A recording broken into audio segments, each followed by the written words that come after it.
Hello साथियों, multivariate procedure with are के इस कोर्स में आप सभी का बहुत बहुत स्वागत है। आपको ध्यान होगा कि पिछले लेक्चर में हमने टेस्ट ऑफ हाइपोथेसिस के जो हमारे बेसिक फंडामेंटल्स होते हैं, उनकी क्या क्या डेफिनेशंस होती हैं, उनके बारे में सीखा था। इस लेक्चर में हम अब अपने कुछ खास टेस्ट ऑफ हाइपोथेसिस लेते हैं और उनको हम किस प्रकार से एग्जीक्यूट करते हैं उसके बारे में बात करते हैं। तो हमारे स्टैटिस्टिक्स में मीन और वेरिएंस से संबंधित हमारे कई टेस्ट ऑफ हाइपोथेसिस होते हैं जो बहुत ज़्यादा पॉपुलर हैं और उनका बहुत ज़्यादा एप्लीकेशन होता है। इस कारण से हमने अपने आज के लेक्चर में और आगे आने वाले कई लेक्चर्स में मैंने मीन और वेरिएंस से जो संबंधित हमारे भिन्न भिन्न टेस्ट ऑफ हाइपोथेसिस होते हैं उनके बारे में हम बात करेंगे। आज के इस लेक्चर में हम आपको जो हमारे स्टेप्स होते हैं उनको करके दिखाएंगे और उनके अंदर क्या क्या इंट्रिकेसीज होती हैं, उनके अंदर क्या क्या चीज़ें होती हैं जहाँ पे आपको ध्यान रखना है उसके बारे में बताएंगे। और उम्मीद करते हैं कि आज के इस लेक्चर के बाद में जब आपको ये समझ में आ जाएगा कि जो मैंने पिछले लेक्चर में कॉन्सेप्ट बताए थे उनको हम यहाँ पे किस प्रकार से इम्प्लीमेंट करते हैं, उसके बाद में कोई भी टेस्ट ऑफ हाइपोथेसिस आएगा उसको इस्तेमाल करने का हमारा जो मेथड होगा, तरीका होगा, वह एक ही रहेगा। तो अगर आप आज के लेक्चर को ध्यान से समझ जाएंगे और जो हमारे टेस्ट ऑफ हाइपोथेसिस के जो भिन्न भिन्न स्टेप्स होते हैं उनको समझ जाएंगे तो आपको आगे आने वाले सारे टेस्ट ऑफ हाइपोथेसिस में कहीं कोई समस्या नहीं आएगी और हम खाली एक लाइन कहेंगे कि ये आपकी टेस्ट स्टैटिस्टिक्स है, ये आपको टेस्ट करना है, ये पी वैल्यू है और ये इसका कंक्लूजन आ गया। सिर्फ 2 मिनट में हमारे सारे टेस्ट खत्म हो जाएंगे। तो चलिए हम इस लेक्चर को आरंभ करते हैं और आज हम इस लेक्चर में टेस्ट ऑफ हाइपोथेसिस जो अपने मीन के बारे में टेस्ट ऑफ हाइपोथेसिस की बात करेंगे।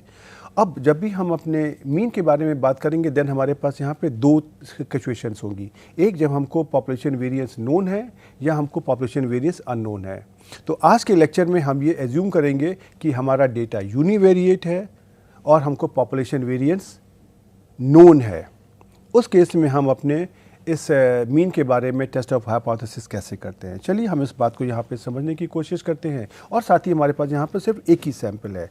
एक सैंपल में मीन वेक्टर के टेस्ट ऑफ हाइपोथेसिस जब हमारे पास सिग्मा स्क्वायर नोन है। चलिए इसको समझने की कोशिश करते हैं। अब आपको जैसा मैंने बताया था कि टेस्ट ऑफ हाइपोथेसिस करने में हमारे पास कई सारे स्टेप्स होते हैं और हर एक टेस्ट के हमारे कुछ अजम्पशंस होते हैं। जो हमारा ये टेस्ट ऑफ हाइपोथेसिस है म्यू के बारे में, जहां पर हमने अपने सैंपल को नॉर्मल डिस्ट्रीब्यूशन से लिया हुआ है, ये हम मानेंगे। और हमको जो सिग्मा है वेरिएंस है या स्टैंडर्ड डिवीजन, ये हमको पहले से नोन है।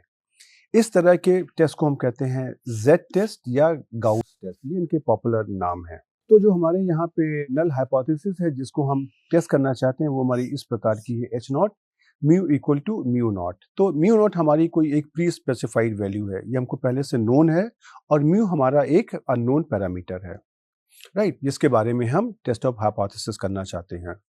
तो हम यहाँ पर एज्यूम कर रहे हैं कि हमारा जो सिग्मा नोन है और हम ये एज्यूम कर रहे हैं कि जिस पॉपुलेशन से हमारा सैंपल आ रहा है वह पॉपुलेशन हमारा नॉर्मल डिस्ट्रीब्यूशन को फॉलो करती है, अर्थात सैंपल हमारा एक नॉर्मल डिस्ट्रीब्यूशन से आ रहा है।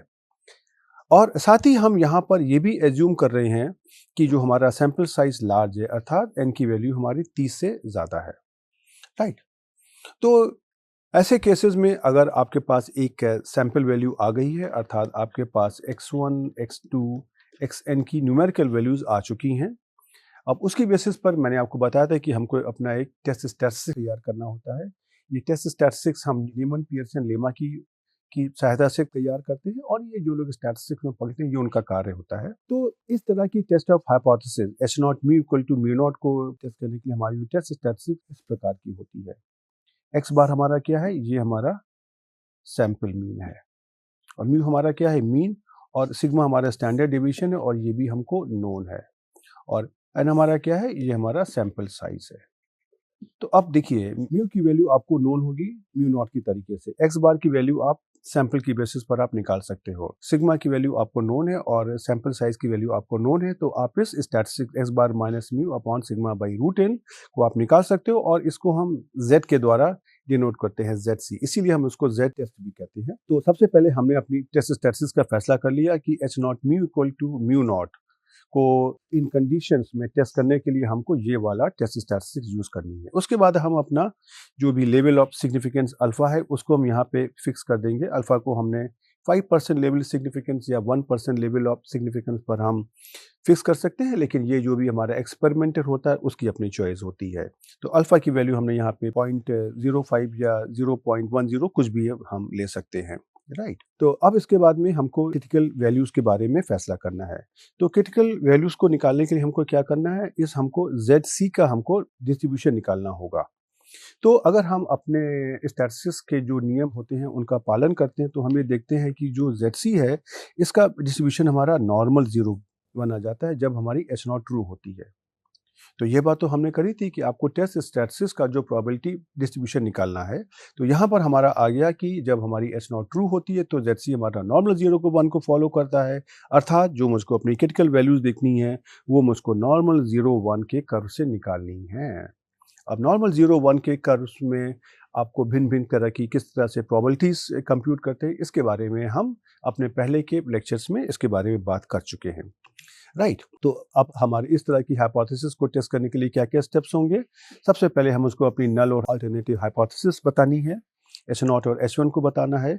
फिर हमको अपने इस टेस्ट स्टैटिस्टिक्स ZC की वैल्यू को निकालना है और उसके साथ में हमको जो अपनी क्रिटिकल वैल्यूज का फैसला करना है और अपने अल्फा को मुझे फिक्स करना है और उसी के अकॉर्डिंग हमको अपनी अल्टरनेटिव हाइपोथेसिस H1 को दिखाना है। ये हमारी राइट टेल टेस्ट हो सकता है, लेफ्ट टेल टेस्ट हो सकता है, टू टेल टेस्ट हो सकता है, इसके बारे में हम आपको बताएंगे अभी। और फिर उसके बाद में जो हमने अपनी ZC की वैल्यू अपने सैंपल की बेसिस पर निकाली है उसको हम अपनी इस क्रिटिकल वैल्यू से कंपेयर करेंगे और उसके बाद हम अपना फैसला करेंगे कि हमको अपनी नल हाइपोथेसिस को एक्सेप्ट करना है या रिजेक्ट करना है।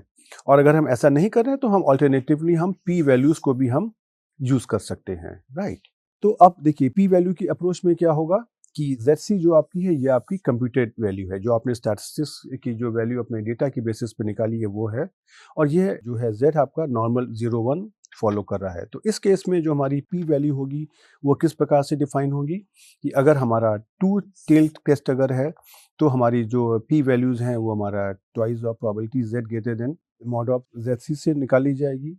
अगर राइट टेल टेस्ट है तो हमको probability Z greater than ZC निकालनी है और अगर लेफ्ट टेल टेस्ट अगर है तो probability Z less than ZC निकालनी है। और ये प्रोबेबिलिटी आपको जो भी है सॉफ्टवेयर आपको खुद ब खुद निकाल करके देगा आपको, राइट। और हमको फैसला कैसे करना है, फैसला इस प्रकार से करना है कि अगर हमारी P वैल्यू हमारी अल्फा से की वैल्यू से कम आ जाती है देन हमारी H नॉट रिजेक्ट हो जाती है और इसको हम कहते हैं कि H नॉट को हमने रिजेक्ट कर दिया है और उसमें से हमने उसको alpha percent level of significance पे, या इसको हम ऐसे कहते हैं H naught is rejected in the favour of H1 at alpha level of significance, या इसको अगर हम परसेंटेज के फॉर्म में कहें 100 alpha percent level of significance भी कहते हैं। ये हमारी P वैल्यू क्या होती है, ये हमारा सबसे छोटा लेवल ऑफ सिग्निफिकेंस है जहां पर हमारी H नॉट रिजेक्ट हो सकती थी, राइट। तो अब हम इसी टेस्ट को जरा सा हम देखते हैं कि अगर मुझे अपने R सॉफ्टवेयर में करना है तो कैसे करना है। तो ये जो हमारा टेस्ट होता है ये हमारा बेस फंक्शन में नहीं है, इसके लिए हमको एक पैकेज है कंपोजिशंस, वो हमको इस्तेमाल करना पड़ेगा। ये हमारा एक किताब है कंपोजिशनल डेटा एनालिसिस, ये वहाँ से डेवलप किया गया है और उसके अंदर हमारा जो एक कमांड है गाउस डॉस टेस्ट, ये हमको इस्तेमाल करना पड़ेगा। तो इसमें से आप देखेंगे G की वैल्यू हमारी G को कैपिटल लेटर्स में लिखा गया है GAUSS और .TEST, राइट। तो हम इस अपने कंपोजिशन पैकेज को इंस्टॉल कर लेंगे, लाइब्रेरी के द्वारा हम उसको अपलोड कर देंगे और इसके द्वारा हम अपने 1 सैंपल और 2 सैंपल टेस्ट के बारे में हम बात कर सकते हैं। और यहाँ पे हम आपको ये बात याद दिलाना चाहेंगे कि हमारे पास 1 सैंपल और 2 सैंपल टेस्ट दोनों के लिए हमारा यही पैकेज और यही कमांड यूज़ होता है। बस हमको सिर्फ इतना बताना होता है वहाँ पे कि हम 1 सैंपल को यूज़ कर रहे हैं या हम 2 सैंपल को यूज़ कर रहे हैं, राइट। उसके बारे में जो भी हमारी अगर वन सैंपल टेस्ट का कार्य कर रहे हैं तो हम वन सैंपल टेस्ट की जो भी करस्पॉन्डिंग वैल्यूज़ होती हैं अपने आर कमांड में उनको दे देंगे, और जो दूसरा सैंपल है उसकी जो करस्पॉन्डिंग की वैल्यू है उसको हम वहाँ पे लिख देते हैं नल। राइट, हमने एनए और नल का कॉन्सेप्ट पहले पढ़ के रखा हुआ है। राइट, तो अब देखिए हमारा इसका कमांड क्या होता है। कमांड हमारा है गाउस डॉट टेस्ट, और यहाँ पे हम अपना जो x और y है, यहाँ पे हम अपना जो डेटा है किसके ऊपर हम अपना टेस्ट ऑफ हाइपोथेसिस करना चाहते हैं उसको देते हैं। अब अगर हमारा ये वन सैंपल टेस्ट अगर है तो हमने यहाँ पे x की वैल्यू को मुझे देना है और y की वैल्यू को हम कर देंगे नल। और यही कार्य हम जब आगे आपको टू सैंपल टेस्ट में करेंगे तो हम वहाँ पे y की वैल्यू भी दे देंगे। और यहाँ पे हमने दे दिया मीन इक्वल टू 0, लेकिन आप यहाँ पे कोई भी मीन जो आप म्यू नॉट की वैल्यू है वो आप यहाँ पर दे सकते हो। और उसके बाद में यहाँ पर एस डी की वैल्यू हमने ली है 1, लेकिन ये बेसिकली सिग्मा की वैल्यू है जो स्पेसिफाई होती है, जो आप यहाँ पे कोई भी वैल्यू आप दिखा सकते हो। उसके बाद में जो आपकी अल्टरनेटिव हाइपोथेसिस होती है, अल्टरनेटिव हाइपोथेसिस आपकी 3 तरह की हो सकती है, टू साइडेड हो सकती है, लेस देन हो सकती है, ग्रेटर देन हो सकती है। जैसे कि अगर हम कहें कि एच नॉट हमारा है mu equal to mu naught, तो अगर हमारा एच वन अगर हमारा इस प्रकार का है mu less than mu naught, तो ये हमारा लेफ्ट की तरह जाएगा। और अगर हमारा H1 अल्टरनेटिव इस तरह प्रकार से है mu greater than mu zero, then हम यहाँ पे ऑप्शन यूज़ करेंगे ग्रेटर। और अगर हमारा अल्टरनेटिव इस प्रकार से है mu not equal to mu naught, तो उस केस में हम ये जो हमारा टू साइडेड वाला कमांड है, टू डॉट साइडेड, ये वाला ऑप्शन यूज़ करेंगे। तो ये आपको ध्यान देना है कि आप किस प्रकार का टेस्ट ऑफ हाइपोथेसिस करना चाहते हो। राइट, तो जैसे मैंने बताया कि ये आपके एक्स वाई और ये इनके डिफरेंट पैरामीटर्स हैं जिसके बारे में मैंने आपको बता दिया है। राइट, अब हम यहाँ पे एक छोटा सा उदाहरण लेते हैं और उसके द्वारा हम आपको ये एग्जीक्यूट करके दिखाते हैं कि आप इसमें कैसे आगे बढ़ सकते हैं। कि मान लीजिए कि मैंने एक 20 साइज का एक सैंपल लिया है और इसके अंदर हमने एक पर्टिकुलर सिटी में जो उनका डे टेम्परेचर होता है उसको हमने रिकॉर्ड किया है। राइट, तो हम ये एज्यूम करते हैं कि ये जो हमारा टेम्परेचर है ये हमारा normal distribution mu sigma square को फॉलो कर रहा है, और यहाँ पर सिग्मा स्क्वायर की वैल्यू हमारी है 36। तो जो भी हमारा सैंपल है ये हमारे डिग्री सेल्सियस में इसकी ये वैल्यूज़ आई हुई हैं, और इसकी बेसिस पे अगर हम अपना जो MLE निकालेंगे तो ये हमारा क्या आएगा, सैंपल मीन, इसकी वैल्यू हमारी 41.97 आ गई है। राइट, तो अब हम इसके ऊपर हम अपना टेस्ट ऑफ हाइपोथेसिस करना चाहते हैं, तो हमने अपना जो कंपोजिशन पैकेज है उसको इंस्टॉल कर लिया, उसको अपलोड कर लिया, और इस डेटा को हमने एक डेटा वेक्टर में जिसका नाम मैंने दिया टेम्प, उसके अंदर हमने उसको स्टोर कर दिया है। राइट, अब इसके बाद में देखिए हम किस प्रकार से टेस्ट ऑफ हाइपोथेसिस करेंगे और उसका इंटरप्रिटेशन कैसे आएगा ये आपको यहाँ पर समझना है। मैंने यहाँ पे एक टू साइडेड हाइपोथेसिस ली और हमारी नल हाइपोथेसिस है H naught mu equal to 30 और H1 हमारी क्या है, mu is not equal to 30। अब आप ध्यान दीजिए आपका सैंपल मीन कितना आया है, 41.97, 42 के क्लोज है, और हम यहाँ पर चेक करना चाहते हैं कि जिस पॉपुलेशन से हमारा ये सैंपल आ रहा है वहाँ पर क्या पॉपुलेशन मीन की वैल्यू 30 है या 30 के बराबर नहीं है। राइट, तो इसको टेस्ट करने के लिए हमने अपना कमांड यूज़ किया, गाउस डॉट टेस्ट हमने लिखा, फिर हमने x में अपना जो डेटा है x इक्वल टू टेम्प मैंने यहाँ पे दे दिया। अब ये हमारा वन सैंपल टेस्ट है तो मैंने y में यहाँ पे लिख दिया नल, क्योंकि यहाँ पे कोई डेटा नहीं है। अब मैंने यहाँ पे दे दिया मीन इक्वल टू 30, ये कहाँ से, 30 कहाँ से आया, ये यहाँ से आया। राइट, उसके बाद में आपको वेरिएंस दिया हुआ है 36, तो आपने एस को लिख दिया 6, ये यहाँ से आया, सिग्मा स्क्वायर इक्वल टू 36 से।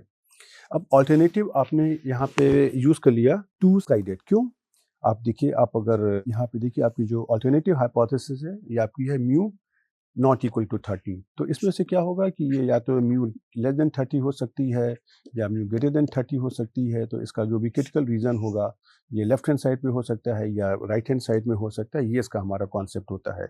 तो जो भी हमारे टू साइडेड टेस्ट होते हैं तो उस केस में क्या होता है हमारा, अगर हम इसका क्रिटिकल रीजन अगर हम आपको समझाने की कोशिश करें तो हमारे ये तो राइट दोनों साइड में होता है, ये हमारा क्रिटिकल रीजन है, ये हमारा क्रिटिकल रीजन है।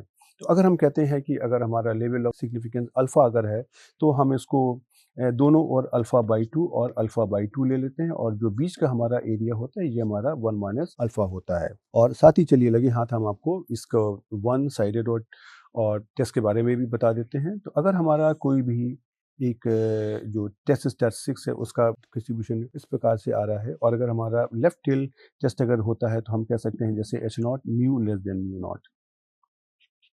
तो इसका जो हमारा क्रिटिकल रीजन होगा ये हमारा बाएं हाथ पे होता है और इसका साइज हमारा अल्फा होगा और बाकी साइज हमारा 1 माइनस अल्फा होगा। तो ये जो शेडेड एरिया है ये हमारा क्रिटिकल रीजन होता है कि जिसके अंदर हमारी कोई अगर जो भी हमारे कैलकुलेटेड वैल्यू स्टैटिस्टिक्स अगर लाई करेगी तो हम यहाँ पे अपने टेस्ट को रिजेक्ट कर देंगे। तो क्योंकि हमारा H naught mu equal to mu naught है इसलिए हमारा क्रिटिकल रीजन हमारा इस लेफ्ट हैंड साइड में है, इसीलिए हम इसको बोलते हैं लेफ्ट टेल टेस्ट या लेफ्ट हैंड टेस्ट, राइट। और अगर यही हमारा इस प्रकार से हो जाए कि अगर हमारी हाइपोथेसिस है H naught mu greater than mu naught, तो इस ये जो हमारा क्रिटिकल रीजन हमारा इस डिस्ट्रीब्यूशन के राइट साइड में आ जाएगा। इस केस में जैसे ये हमारा z का डिस्ट्रीब्यूशन है, ZC जो मैंने निकाला था, ये उसका सैम्पलिंग डिस्ट्रीब्यूशन है नॉर्मल 0 1। तो यहाँ पे इसका साइज हमारा क्या है, अल्फा, लेवल ऑफ सिग्निफिकेंस या क्रिटिकल रीजन का साइज। तो ये हमारा क्रिटिकल रीजन हो गया और ये हमारा राइट हैंड साइड पे है, तो इसको हम राइट टेल टेस्ट भी कहते हैं, राइट। तो ये हमारा देखिए कॉन्सेप्ट, तो ये आप समझ सकते हैं कि ये आपके ऊपर डिपेंड करता है कि आप किस प्रकार का टेस्ट ऑफ हाइपोथेसिस करना चाहते हैं। अब देखिए, अब हम इसका आउटकम देखते हैं। ये आउटकम का देखिए ये स्क्रीनशॉट है, लेकिन हम आपको यहाँ पर इसका आउटकम में क्या क्या दिया हुआ ये वैल्यू हमको ये समझना आपके लिए बहुत आवश्यक है। तो पहला से बता दिया कि ये आपका वन सैंपल गाउस टेस्ट है, ये तो आपको पता है, इसमें तो कोई ऐसी बड़ी बात नहीं है। अब हम आते हैं कि दूसरी वैल्यू आपकी है डेटा इक्वल टू टेम्प, अर्थात ये आउटकम में आपको बता रहा है कि इसने किस डेटा को इस्तेमाल किया है। अब उसके बाद में आपको अगली वैल्यू दी है t इज इक्वल टू 41.965। ये t वैल्यू क्या है, ये वैल्यू हमारी जो z की वैल्यू है, जो हमने यहाँ पर x बार माइनस म्यू की वैल्यू हमारे यहाँ कितनी है 30 डिवाइडेड बाई सिग्मा, सिग्मा हमारा कितना है 6 बाई रूट एन हमारा कितना है, हमारा जो यहाँ पे सैंपल साइज हमारा कितना है आप देख सकते हो इस यहाँ पे 20, राइट। ये देखिए ये 20 है और सिग्मा स्क्वायर आपका 36 है। तो ये वैल्यू मैंने यहाँ पर आपको दी है और सिग्मा की वैल्यू यहाँ पे दी हुई है 6, राइट। तो आप इस वैल्यू को यहाँ पर कंप्यूट करोगे जब आप, तो आपको ये वैल्यू इस प्रकार से आ जाएगी, राइट। और मीन हमको कितना दिया हुआ है, मीन इक्वल टू 30। ये कहाँ से आ रहा है ये वाली वैल्यू, ये वाली वैल्यू आपकी देखिए यहाँ से आ रही है, यहाँ से, ये जो आपने नल हाइपोथेसिस की जो आपने वैल्यू ली हुई है। और स्टैंडर्ड डेविएशन आपने क्या लिया हुआ है 6, ये आपको दिया हुआ है तो आपने उसको समझ लिया। और अल्टरनेटिव देखिए कितनी आपने क्या दी है, 2 साइडेड, ये कहाँ से, ये आपने दी हुई है यहाँ पे। अब सबसे इम्पॉर्टेंट बात आती है कि अब आपको क्या करना है। आप यहाँ पे देखिए ये आपको दी हुई है p वैल्यू, ये p वैल्यू आपको कितनी दी हुई है 1 × 10⁻⁻⁶, राइट। आपने यहाँ पर अल्फ़ा की वैल्यू क्या ली हुई है, अल्फ़ा की वैल्यू आपने सपोज ले लिया है 0.05। अब आपको ये देखना है कि अल्फ़ा की वैल्यू p की वैल्यू के कंपैरिजन में किस प्रकार से है। तो आप ये देख सकते हैं कि p वैल्यू यहाँ पे है, ये लेस देन अल्फ़ा है। इसका मतलब क्या है कि आपको हाइपोथेसिस रिजेक्ट करनी है, तो एच नॉट आपकी रिजेक्ट हो जाएगी। और एच नॉट रिजेक्ट हो जाएगी इसका मतलब क्या है, एच नॉट आपकी क्या है, mu is equal to 30, right. तो आप ये कह रहे हो कि सैंपल की बेसिस पर आपने वैल्यू निकाली थी एवरेज टेम्परेचर की 42 और आप ये एज्यूम करना चाहते हो कि पॉपुलेशन में इसकी वैल्यू 30 है, तो ये कह रहा है कि रिजेक्ट एच नॉट, अर्थात आपकी एच नॉट गलत है। अब एच नॉट गलत है तो उसका सही क्या है, आपकी जो अल्टरनेटिव हाइपोथेसिस है H1 ये आपकी सही है, अर्थात कि आपका जो मीन है पॉपुलेशन मीन वह 30 के बराबर नहीं है। लेकिन हाइपोथेसिस में आपको टेस्ट ऑफ हाइपोथेसिस में ये ध्यान रखना है कि इसने ये तो बता दिया कि ये वैल्यू नहीं है, लेकिन सही वैल्यू क्या है ये नहीं बताता है, राइट। तो ये आपको ध्यान यहाँ पर रखना है। अब इसी उदाहरण को जरा सा हम आगे बढ़ाते हैं। मैंने अपनी यहाँ पे उसी डेटा को लिया, लेकिन मैंने अपनी इस नल हाइपोथेसिस को तो सेम रखा, लेकिन अल्टरनेटिव को मैंने चेंज कर दिया। ये अब आपका लेफ्ट टेल टेस्ट में कन्वर्ट कर दिया मैंने उसको। अब देखिए यहाँ पे आपका कमांड तो यही रहेगा, गॉस डॉस टेस्ट, डेटा भी यही रहेगा, वाई भी यही रहेगा, मीन भी यही रहेगा, स्टैंडर्ड भी यही रहेगा, खाली अल्टरनेटिव बन जाएगा लेस। कि लेस कहाँ से आ रहा है, ये जो साइन है ना लेस देन का, यहाँ से। राइट। अब इसका देखिए जो आउटपुट आएगा, तो टी की वैल्यू तो देखिए वही रहेगी, क्योंकि ये हमारी x bar minus mu naught upon sigma by root n की वैल्यू है, इसमें तो कोई परिवर्तन नहीं आएगा। मीन स्टैंडर्ड डेविएशन में कोई परिवर्तन नहीं आएगा, सिर्फ आपका खाली पी वैल्यू देखिए बदल गया। पी वैल्यू बदल गया तो उसमें से क्या हो गया, अब आपकी पी वैल्यू आपकी हो गई 1, अल्फा की वैल्यू कितनी थी 0.05। अब इस केस में आप क्या देखोगे, क्या आपका पी लेस देन अल्फा है? नहीं, यहाँ पर आपका p ग्रेटर देन अल्फा हो गया है, तो that means you have to accept the hypothesis, accept H naught. Accept H naught का क्या मतलब है कि आपका जो या एक्सेप्ट एच नॉट होगा, या आप ये कह सकते हो कि रिजेक्ट H1। तो रिजेक्ट H1 का क्या मतलब होगा, H1 आपकी क्या थी, म्यू लेस देन 30, तो ये कह रहा है कि ये गलत है। तो ये कह रहा है कि जो भी आपकी जो आपका पॉपुलेशन मीन है वो आपका 30 से कम नहीं है, और ये सही भी है। आप अगर यहाँ पे अपने सैंपल मीन को देखिए तो ये तो 42 था ना, राइट। अब आपको मैंने यहाँ पे देखिए टेस्ट ऑफ हाइपोथेसिस के बारे में तो बता दिया, अब जरा से इसको हम अपने आर सॉफ्टवेयर में भी करके एक बार आपको दिखा देते हैं कि इसको हम किस तरीके से एग्जीक्यूट करते हैं, राइट। अब इसमें से हमको पहले अपना ये जो लाइब्रेरी वाला जो जो कंपोजिशन का पैकेज है उसको इंस्टॉल करना है। मैंने पहले से इंस्टॉल किया, तो हम इसको खाली यहाँ पे लोड कर रहे हैं। अब इसके बाद में हम अपना ये जो टू साइडेड वाला टेस्ट है हम उसको यहाँ पे एग्जीक्यूट करते हैं। तो देखिए आपने देखा यही एक्सप्रेशन आपको यहाँ पे आ गया, टी की वैल्यू इतनी आ गई 41.965, 42 के बराबर है ऑलमोस्ट, और मीन इतना है, स्टैंडर्ड डेविएशन इतना है, पी वैल्यू इतनी आपकी देखिए आ गई। तो यही तो मैंने आपको यहाँ पर दिखाया था, और इसी के अंदर आप अगर अपनी इस हाइपोथेसिस को अगर आप चेंज करना चाहते हैं तो आपने यहाँ पे कर दिया लेस, तो देखिए ये आपको पी वैल्यू आपकी अनआपकी हो गई। और इसी को आप अगर ग्रेटर देन करेंगे तो आपको जो H naught mu greater than mu naught की हाइपोथेसिस है ये आपकी टेस्ट हो जाएगी। तो देखिए ये आपकी हो गई, राइट। पी वैल्यू आपकी बदल गई, बाकी वैल्यूज आपकी वैसी ही रहेंगी, राइट। तो देखिए ये तो मैंने आपको इस टेस्ट ऑफ हाइपोथेसिस के बारे में बता दिया। अब हम आपको ब्रीफली बता देते हैं कि अगर आपको इसमें से अपना कॉन्फिडेंस इंटरवल निकालना है तो उसको आप किस प्रकार से निकालोगे, और उस कॉन्फिडेंस इंटरवल के द्वारा हमको किस प्रकार की इंफॉर्मेशन मिलती है। तो अब हम यहाँ पे अपने इस वन सैंपल केस में म्यू के बारे में कॉन्फिडेंस इंटरवल निकालने जा रहे हैं, जहाँ पे हमको वेरिएंस नोन है। ये मैं बार बार इसलिए कह रहा हूँ क्योंकि अगले लेक्चर में हम इसी कार्य को फिर से रिपीट करेंगे, लेकिन वहाँ पर हमारा वेरिएंस अननोन होगा और उसको हम अपने सैंपल की बेसिस पर ही निकालेंगे, राइट। इसलिए आपको दोनों के बीच का अंतर भी समझना बहुत आवश्यक होगा, राइट। अब अगर यहाँ पर देखते अगर हैं, अगर एक मैंने सैंपल लिया x1 x2 xn normal distribution से, जहाँ पर मीन हमको अननोन है, लेकिन जो वेरिएंस है वो हमको नोन है as a sigma naught square. अब हम यहाँ पर अपना पॉइंट एस्टिमेट है, जो हमारा मैक्सिमम लाइक्लीहुड एस्टिमेट था म्यू को निकालने का, उसको यूज़ किया। तो इसको हमने अपने सैंपल मीन से निकाल लिया। तो अर्थात जो हमको मीन की वैल्यू अननोन थी उसको हमने एमएलई से सैंपल मीन के द्वारा निकाली, और उसके बाद हम अपना इस कॉन्फिडेंस इंटरवल को यहाँ पे कंस्ट्रक्ट करने की कोशिश करते हैं, राइट। और आपको याद होगा कि मैंने आपको बताया भी था कि एक्स बार का जो डिस्ट्रीब्यूशन हमारा normal mu sigma square upon n आता है, और साथ में आपको याद होगा कि मैंने कॉन्फिडेंस इंटरवल के बारे में बताया था कि हम एक पिवटल क्वांटिटी को डिफाइन करने की कोशिश करते हैं।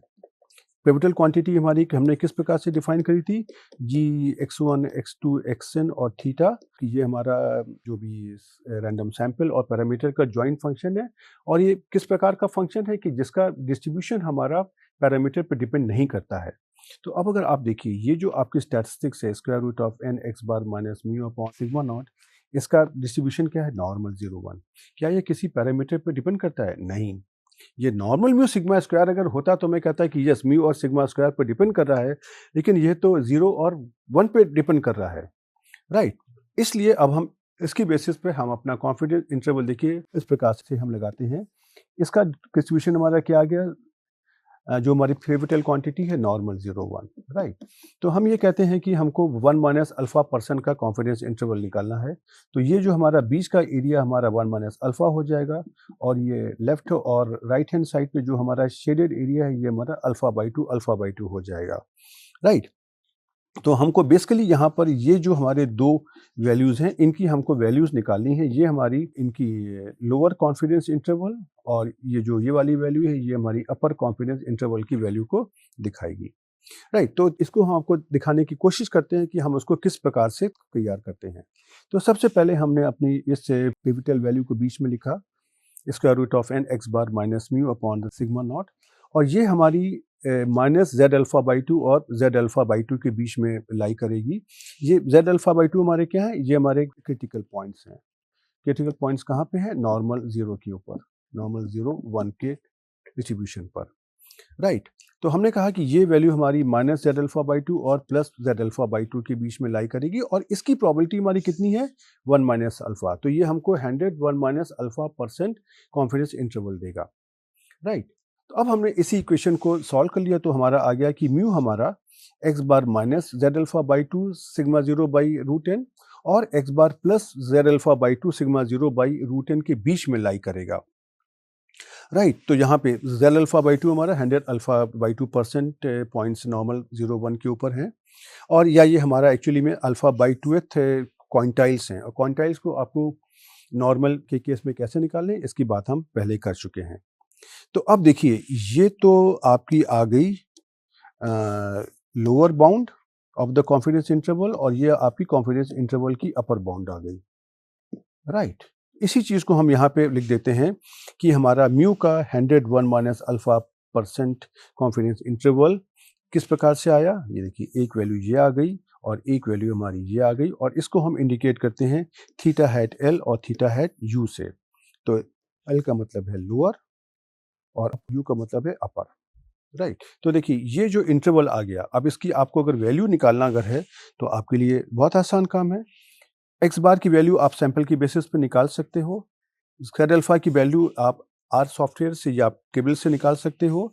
सैंपल साइज एन की वैल्यू आपको दी हुई है, सिग्मा नॉट की वैल्यू आपको दी हुई है, तो आप इस कॉन्फिडेंस इंटरवल को निकाल सकते हो, और यह आपको बताएगा कि आपका म्यू किन किन बाउंड्स के बीच में लाई कर रहा है। राइट, तो देखिए, अगर हम आपको ये ग्राफिकली दिखाना चाहें तो इसी प्रकार का ये एरिया है कि हम देखिए यहाँ पर हमारा minus square alpha by to है, ये हमारा plus square alpha by two, और ये किस प्रकार की वैल्यू है कि ये जो हमारा एरिया है शेडेड वाला, ये हमारा अल्फा बाई टू है, उनके करस्पॉन्डिंग जो हमारी एक्स एक्सिस पर वैल्यू होगी वो हमारी जेड अल्फा बाई टू के द्वारा मैंने दिखाई हुई है, और बीच का जो हमारा एरिया है ये हमारा 1 माइनस अल्फा होगा। तो अब अगर हम अपना जो भी कॉन्फिडेंस इंटरवल निकालते हैं, तो कॉन्फिडेंस इंटरवल हमारा क्या आ गया, ये देखिए हमारी लोअर लिमिट आ गई, और ये देखिए हमारी अपर लिमिट आ गई, और हमने कहा कि कोई भी हमारी जो म्यू की वैल्यू है उसकी प्रोबेबिलिटी 1 माइनस अल्फा रहेगी कि इन लोअर और अपर बाउंड्स के बीच में लाई करती है, उसका इंटरवल हमारा ये है। राइट, और ये जो शेडेड एरिया है ये आपको दिखाई पड़ रहा है कि ये आपका अल्फा बाई टू है। तो देखिए, ये इसका एक ग्राफिकल प्रेजेंटेशन भी है। राइट, अब इसी एग्जाम्पल को जरा से हम आपको एक इसी अपने उदाहरण के ऊपर भी करके दिखाते हैं, जहाँ पर मैंने अभी आपको ये गाउस टेस्ट करके दिखाया है। तो देखिए, वही वाला डेटा है जिसको मैंने अभी इस्तेमाल किया है, जहाँ पर हमने 20 के 30 का टेम्परेचर लिया है, जो जहाँ पे हमको सिग्मा स्क्वायर की वैल्यू हमारी 36 है। राइट, इसका हम चलिए यहाँ पे कॉन्फिडेंस इंटरवल निकालते हैं। या कॉन्फिडेंस इंटरवल आप आगे आने वाले जो भी टेस्ट ऑफ हाइपोथेसिस में देखेंगे, वहाँ पे आपको साथ ही बन के आएगा। इस वाले केस में आपको इसके लिए एक लाइन का एक कमांड लिखना पड़ेगा। तो आपने अपने डेटा को इस टेम्परेचर में स्टोर कर लिया, और उसके बाद में आपने देखा कि आपका जो कॉन्फिडेंस इंटरवल क्या था, x bar minus z alpha by two sigma by root n, ये देखिए ये है। तो आपने यहाँ पे इसको एक्स बार को हमने कैसे निकाल लिया, मीन कमांड से, जो स्क्वायर अल्फा बाई टू, अगर हम अल्फ़ा की वैल्यू अगर हम 5% पर अगर ले रहे हैं तो अल्फ़ा बाई टू कितना हो गया, 2.5%, और इसका हमने क्वांटाइल निकाल लिया। क्वांटाइल निकालने के लिए हमने क्या कर दिया, क्यू नॉर्म फंक्शन का यूज़ किया, और इसको मैंने 0.975 कर दिया। सिग्मा नॉट की वैल्यू आपको दी हुई है, और square root of length of temp मतलब अर्थात स्मॉल एन की वैल्यू आपको दी हुई है। इसकी बेसिस पे आप अगर निकालेंगे तो आपको जो कॉन्फिडेंस इंटरवल की लोअर लिमिट है ये पता चल जाएगी, और इसी में आप अगर यहाँ पे माइनस की जगह प्लस साइन कर देंगे तो आपको कॉन्फिडेंस इंटरवल की जो अपर लिमिट है ये भी पता चल जाएगी। तो देखिए, अगर हम इसको यहाँ पे निकालना चाहें तो देखिए बहुत ही आसान है। सिग्मा नॉट की वैल्यू दी हुई है 6, और इसी कमांड को आपने यहाँ पे एग्जीक्यूट कर दिया तो देखिए आपको यहाँ पे इसकी लोअर और अपर लिमिट 39.33 और 44.59 मिल गई। और देखिए ये आपका इसका स्क्रीनशॉट भी है। तो चलिए मैं आपको इसको आर सॉफ्टवेयर में करके दिखाता हूँ। तो सबसे पहले मुझको अपने इस सिग्मा नॉट की वैल्यू को यहाँ पर देना होगा। देखिए ये है, और उसके बाद में हमको यहाँ पर अपना ये जो लोअर कॉन्फिडेंस लिमिट का जो स्टेटमेंट लिखा था इसकी वैल्यू को देना पड़ेगा। तो इसने आपको देखिए ये वैल्यू निकाल दी, और इसी में आप अगर माइनस की जगह आप अगर प्लस साइन कर दोगे तो आपको अपर कॉन्फिडेंस लिमिट की भी वैल्यू निकल आएगी। ये आपकी देखिए 44.59 हो गई। ओके, चलिए अब हम इस लेक्चर को यहाँ पर रोकते हैं। और इस लेक्चर में आपने देखा कि हमने आपको टेस्ट ऑफ हाइपोथेसिस से संबंधित जो पहले के बेसिक कॉन्सेप्ट बताए थे उसको हम अपने डेटा के ऊपर कैसे इम्प्लीमेंट करते हैं उसको दिखाने की कोशिश करी है। और इस केस में हमने आपको ये दिखाने की कोशिश करी कि जो हमारे डिफरेंट कॉन्सेप्ट्स होते हैं उनको हम सॉफ्टवेयर के द्वारा कैसे इम्प्लीमेंट करते हैं। साथ ही हम आपको यहाँ पे ये ज़रूर बताना चाहेंगे, लोगों को एक बहुत बड़ी भ्रांति होती है कि अगर हम अपने अल्टरनेटिव हाइपोथेसिस को अगर हम बदल देते हैं तो हमारे कंक्लूजन्स बदल जाते हैं, या जो हमारा एस नॉट के बारे में हमारा डिसीजन है वो हमारा बदल जाता है। ऐसा नहीं होता है। ये सिर्फ खाली आपके इंटरप्रिटेशन की बात होती है कि अगर हम कहते हैं कि हमारी सैलरी बढ़ गई है, या हम कहते हैं कि हमारी सैलरी कम नहीं हुई है, सिर्फ इसी तरह के हमारे खाली इंटरप्रिटेशन में खाली परिवर्तन आता है। लेकिन ये इंटरप्रिटेशन को सही तरीके से कैसे करना है, इसके लिए आपको खुद ब खुद एक कुछ डेटा सैंपल लेकर के आपको उनकी प्रैक्टिस करना पड़ेगा, और डिफरेंट सिचुएशन में हम अपनी टेस्ट ऑफ हाइपोथेसिस को किस प्रकार से चेंज करते हैं ये आपको समझना पड़ेगा कि उसका इंटरप्रिटेशन कैसे बदलता है।